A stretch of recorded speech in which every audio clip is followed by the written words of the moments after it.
안녕하세요. 저는 뉴욕에서 온 안나 그레이스입니다.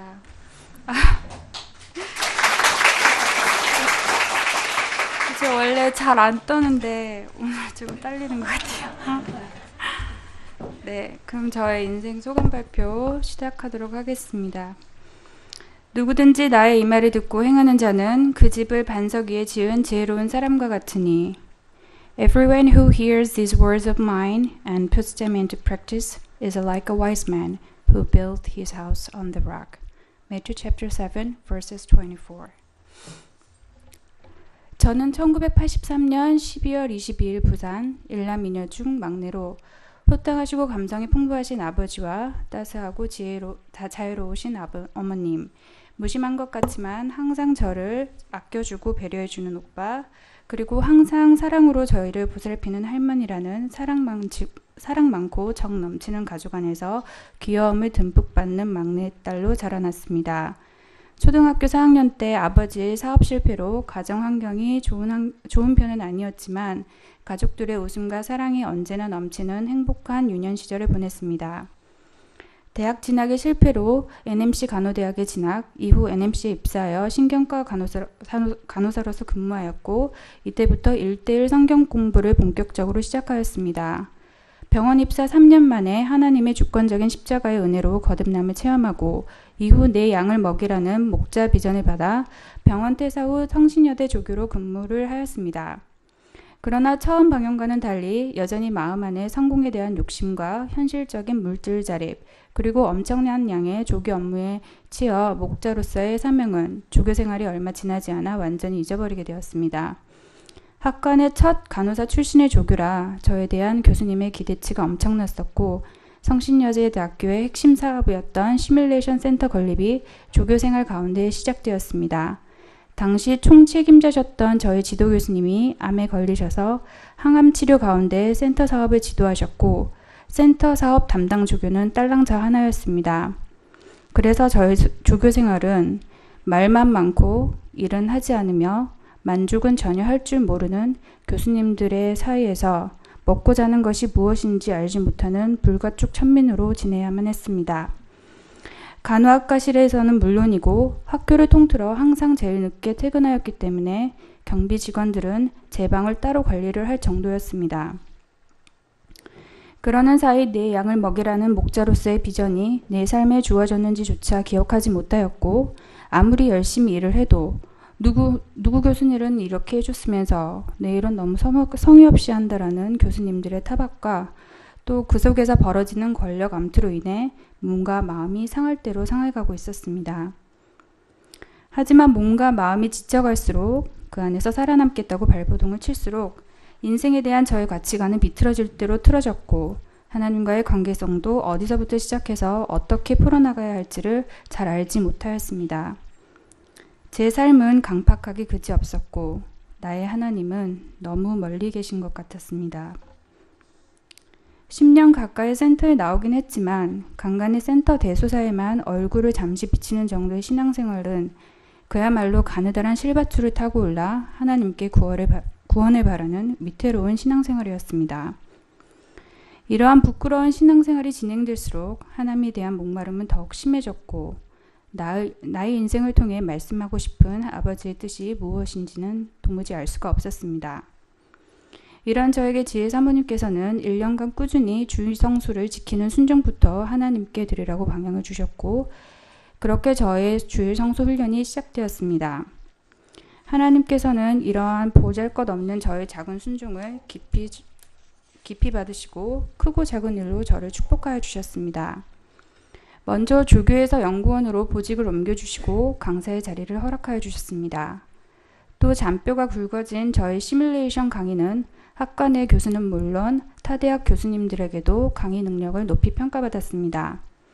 학생들도 저의 강의에 대한 만족을 보여 간호학과 시간 강사 중 강의 평가 평점 1위를 받았고 항상 칭찬에 인색하던 지도 교수님도 각종 굵직한 대내의 학과 사업을 안정되게 이끌어 나감을 인정하시고 스승으로서 제자에게 무한한 신뢰를 보여주셨습니다. 하지만 세상 사람들의 인정과 공로가 부어지면 부어질수록 그동안 제가 어리석을 정도로 붙잡고 놓지 않았던 세상 성공과 인정이 얼마나 부질없는가에 대한 깨달음 때문에 삶에 대한 허무함에 시달려야 했습니다. 겉으로 보기에는 그럴듯하지만 곧 허물어지고야마는 모리이에스 한 성이 그간의 나의 인생임을 하나님께서는 보여주시고 미국으로 가서 하나님과 동행하는 제2의 인생을 출발하도록 하는 방향을 저에게 주셨습니다. 처음에는 뉴욕으로 가는 발걸음에 앞으로 펼쳐질 하나님과의 여정이 너무나도 기대가 되었습니다. 말씀에 순종하는 첫 여정길이니 뉴욕에 혹시 하나님이 좋은 선물을 두고 기다리지는 않을까 내심 기대했습니다. 하지만 저의 뉴욕 광야 생활은 제가 생각했던 그 이상으로 험악했습니다. 학부 시절 잠시 4개월간 뉴욕에서 병원 실습을 했던 적이 있었던 터라 뉴욕에서의 삶은 결코 뉴요커라는 그럴듯한 이름으로 포장된 매력 넘치는 인생이 아닐 거라는 것은 이미 알고 있었지만 저의 광야 생활은 예상치 못한 곳에서 일이 틀어지면서 삭막한 길들이 이어지고 있었습니다. 뉴욕에 도착하자마자 집을 풀기도 전에 제가 처음 들었던 말은 앞으로 묵게 될 선교사님이 취직이 되어 시카고로 떠나기 때문에 곧 이사를 가야 한다는 것이었습니다. 이러한 소식은 뉴욕 땅에 발을 제대로 딛기 전에 갑자기 갈 곳을 잃어버린 느낌이 들어 너무 막막했습니다. 그래도 이 모든 일 가운데 하나님이 나를 지키고 인도하실 것을 믿고 물질 자립과 집 문제, 학업 문제를 해결하기 위해 겸손한 마음으로 이것저것 알아보았습니다. 그럼에도 불구하고 한 달 후 내린 저의 결론은 결국 다시 한국으로 돌아가자였습니다. 믿음만 가지고 너무나도 준비 없이 뉴욕에 왔었기에 한국으로 다시 돌아가서 준비를 제대로 한 후에 다시 돌아오자는 것이 저의 생각이었습니다. 제 입장에서는 그것이 가장 깔끔하고 현명한 결정이었습니다. 하지만 뉴욕에 계신 1:1 목자님은 이 결정을 들으시고 이를 위해 기도 중 뜨겁게 오시는 것을 보고 저는 흠칫 놀랐습니다. 솔직히 저를 잘 알지도 못하고 같이 함께 한 시간도 많이 없는데 내가 한국으로 돌아가겠다는 말이 이렇게나 올 일인가 당황하였습니다.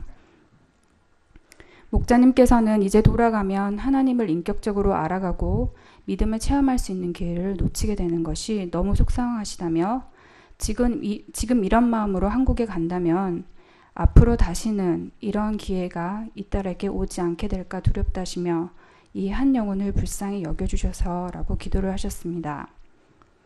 너무나도 제대로 된 판단인 줄 알았는데 목자님의 신실한 눈물과 기도의 마음을 다시 고쳐먹고 뉴욕에서 믿음으로 살아가겠다고 다시 다짐하였습니다. 하지만 여전히 뉴욕 생활은 저에게 고난의 연속이었습니다. 한국에서는 문제가 전혀 되지 않던 일이 문제가 되었고 조그마한 일도 항상 사건 사고가 되었습니다. 지하철 패스 구입이 문제가 되어 은행 계좌가 엉망진창이 되기도 하고 집을 구하려고 비바람이 몰아치는 날 바람에 흩날리는 우산을 부여잡고 다니다 지갑을 잃어버려 버스 기사 아저씨한테 구걸을 해서 겨우 집에 가는 날도 있었습니다. 하지만 그 가운데서도 하나님의 선하신 인도하심으로 안전한 집도 구하고 일할 자리도 얻으면서 뉴욕 생활이 점차 안정되는 듯 했지만 여전히 믿음이 부족하여 자기 의로 하나님과 함께하는 광야 생활은 저에게 고난 그 자체였습니다. 병원에서 전심을 놓는 것을 보조하다 실수로 버튼을 잘못 누르는 바람에 조금 센 전기가 환자 몸에 들어갔습니다. 큰일은 아니었지만 아직 동양의학의 지식이 부족한 환자는 자기가 곧 죽을 것처럼 양 난리를 부리더니 결국 술을 놓겠다고 엄포를 놓았습니다.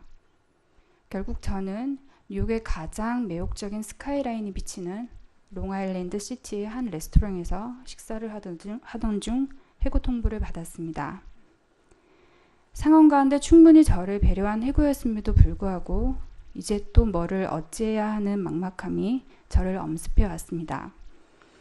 하지만 살랑살랑 기분 좋게 부는 7월의 강바람과 함께 허드슨강 앞으로 쏟아질 듯 눈부시게 빛나는 뉴욕의 스카이라인들은 지금 제 앞에 펼쳐진 모든 상황을 마치 꿈처럼 느끼게 하였습니다.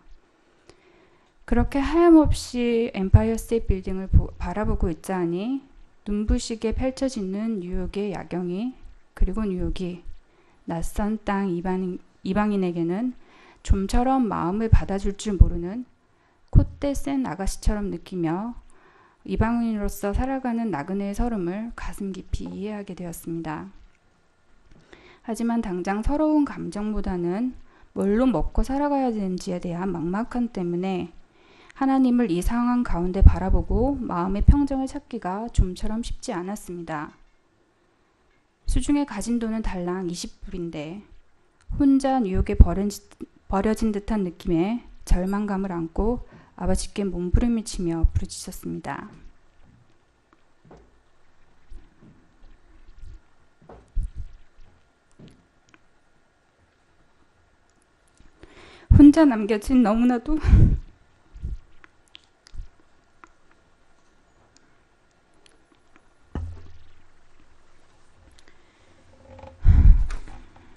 혼자 남겨진 너무나도 외로운 그 순간에 하나님께서는 저의 강팍한 마음에 다가오셔서 두려워하지 마라. 아무것도 염려하지 말고 오직 기도와 간구로 너의 바랄 것을 아버지께 구하여라. 그리하면 모든 지각에 뛰어난 너의 아버지의 능력이 나의 마음과 생각을 다스려 주시겠다는 약속의 말씀을 주셨습니다. 막막함으로 쓰러질 것 같았던 저였지만 아버지께서는 절박한 상황 가운데 놓인 저의 마음을 평안하게 지키셨고 믿음으로 케이타운에 있는 한 레스토랑에서 일하고자 하는 담대한 마음을 불어넣어 주셨습니다. 하나님의 은혜 가운데 일을 시작하긴 하였지만 처음에는 모든 것이 낯설고 어려웠습니다. 그곳에 저는 유일한 웨이트리스였고 대부분은 20대 중반의 남자였습니다. 힘도 딸리고 모든 일이 처음이라 미숙한 점 투성이었습니다. 아무리 최선을 다해 일을 하여도 저보다 2달 먼저 들어온 선임은 쌈장을 너무 많이 퍼준다, 김치를 잘못 잘랐다, 탕 나가는 속도가 너무 느리다 하며 제가 하는 모든 일을 사사건건 잔소리를 늘어놓았습니다. 하지만 선임의 잔소리보다 더욱 견딜 수 없었던 것은 가장 초라한 모습으로 레스토랑에서 일을 하고 있을 때 저의 친구들을, 그리고 여행차 놀러온 한국에 있었던 사촌동생을, 그리고 연수차 뉴욕에 들린 성신여대 학생들과 재직 당시 같이 근무한 교수님을 만나야 했던 일이었습니다. 차라리 김치 국물이 온몸에 쏟아지고 나보다 한참 어린 동생들이 이리저리 훈수를 듣는 것은 100번이고 더 견디고 참을 수 있었습니다. 하지만 그런 상황 속에서 그런 모습으로 한국에서 온 지인들을 마주하는 것은 너무나도 견디기 힘들었습니다.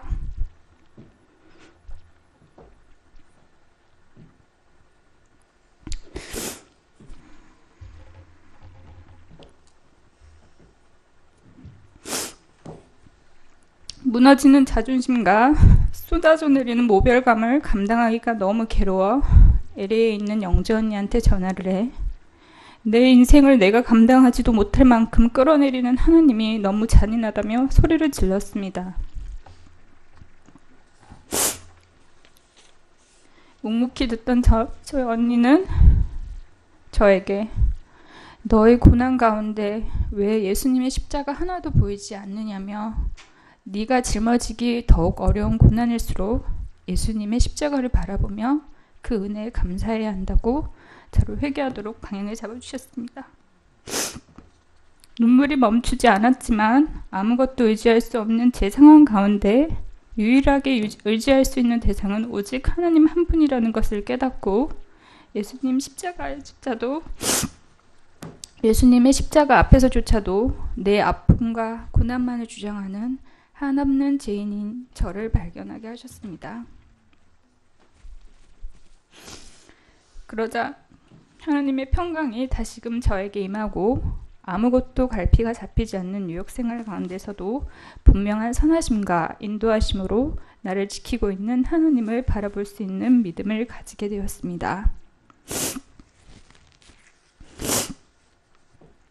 이러한 시간이 조금씩 늘어가게 될수록 나의 노력과 자기 의로도 해결할 수 없었던 하나님에 대한 불신과 쓴뿌리가 기적처럼 사라지고 그 쓴뿌리가 뻗혀나간 자리에 저의 인생을 축복하시고 인격적으로 말씀으로 인도하시는 나의 하나님에 대한 믿음이 자리 잡혔습니다. 또한 NYU 크리스천 클럽 인시드 미팅에 초청되어 인생 소감을 발표하면서 처음으로 뉴욕에 와서 말씀에 순종하고 믿음에 도전을 하여 웨이트리스를 하는 저의 여정이 마침내 하나님의 선하신 길 안에 있다는 것을 발견하게 하셨습니다. 또한 물질 자립으로 학교 입학을 전혀 준비할 수 없었던 저에게 아무런 어려움 없이 뉴욕 시립대학교의 Family Nurse Practitioner 과정에 입학하게 하심으로써 뉴욕에서의 삶을 축복해 주셨습니다. 또한 너무나도 다양한 사람들과 생각 그리고 문화를 품어야 하기 때문에 성경에서 말하는 타락을 시대의 흐름이라고 읽는 현대판 소돔과 고모라인 뉴욕 한가운데서도 하나님의 절대적 진리에 목말라하고 말씀에 갈급해하는 젊은 지성인들을 인격적으로 만나게 할 수 있는 기회를 저에게 허락하여 주셨습니다. 인간의 양심은 어디에서 오는가를 주제로 연구하던 NYU의 한 바이올로지스트 슈 자매님은 자신의 연구 과정 중 결국 이 땅은 신이 창조하셨다는 창조 질서를 깨닫고 성경에 대한 호기심을 갖던 중 뉴욕센터 한 자매님께 초청되어 1대1을 하였고 중국에서 아주 큰 부자로 살고 있었지만 인생의 결국 돈이 전부가 다는 아니다라는 진리를 깨닫고 인생의 참 의미를 발견하고 싶었던 이판 형제님, 그리고 MP 프로그램 과정 중에 만난 저의 베스트 프렌드 최은성 자매님과 인격적인 교제를 갖고 1대1을 시작하게 되었습니다. 양임에도 불구하고 이들은 비록 가진 것도 없고 내세울 것 없는 저의 뉴욕 생활 가운데 자그마한 믿음의 도전을 누구보다 뜨겁고 관심 있게 응원하는 저의 서포터즈이자 가장 소중한 저의 친구들이었습니다. 또 서로를 의지하며 믿음의 동력자들과 마음을 맞대어 하나님과 동행하는 삶의 여정을 배워가는 지금의 순간이 하나님께서 뉴욕 생활 가운데 그토록 부어주시고자 하는 선물임을 깨닫게 하셨습니다. 모래 안에 허우적대며 무너질 수밖에 없는 성을 짓고 저를 이끌어 하나님의 반석 위에 올려놓아 주시고 저와 함께 새로운 집을 지어가고 있으신 임마누엘 하나님께 감사 찬송을 하며 앞으로 있을 뉴욕 광야 생활 가운데 내 안에 이미 거하고 계신 성령님의 인도하심을 매일같이 체험할 수 있는 승리한 인생을 살 수 있기를 기도합니다. 끝으로 뉴욕 생활 가운데 가졌던 감사 제목과 기도 제목을 나누며 마치도록 하겠습니다. 감사 기도 첫째, 죄로 허물어질 수밖에 없는 저를 십자가의 은혜를 깊이 체험하게 하시고 뉴욕 생활 가운데 말씀으로 저를 지키시는 하나님을 만나게 해주셔서 감사합니다. 둘째, 지난 한국에서 10년 동안 방황하고 헤매기만 한 생활이라고 생각했는데 한국에서 와 보니 성신여대 복의 근원으로 목자로 쓰고 키우심을 알게 해주셔서 감사합니다. 같이 런치 미팅을 했던 성신여대 자매님인 함나경 자매님이 하나님 안에서 훌륭한 양으로 영육간에 성장하는 것에 감사하며 제가 더 늦지 않은 시기에 하나님과 동행하는 제2의 인생을 허락하게 해주셔서 감사합니다. 셋째, 돈이 없어도 단 한 번도 헐벗고 굶주린 적이 없었고 또 제가 절망하고 낙심할 때도 저를 포기하지 않고 저와 함께 해주시고 천국에 대한 소망과 부활 신앙에 대한 마음을 허락하게 해주심에 감사합니다. 기도 제목입니다. 첫 번째, 뉴욕 생활 가운데서 죄인으로서의 자기 발견을 더욱 깊이 할 수 있도록 하여 주시고 더 온전하신 하나님을 더욱 믿고 의지하여 성령 충만한 인생을 살 수 있도록 기도합니다. 둘째, 말씀의 진리를 깨닫지 못해 방황하는 뉴욕의 양들에게 생명이신 하나님의 말씀을 잘 전도할 수 있도록 기도합니다. 한마디, 반석 위에 올려진 축복받은 인생.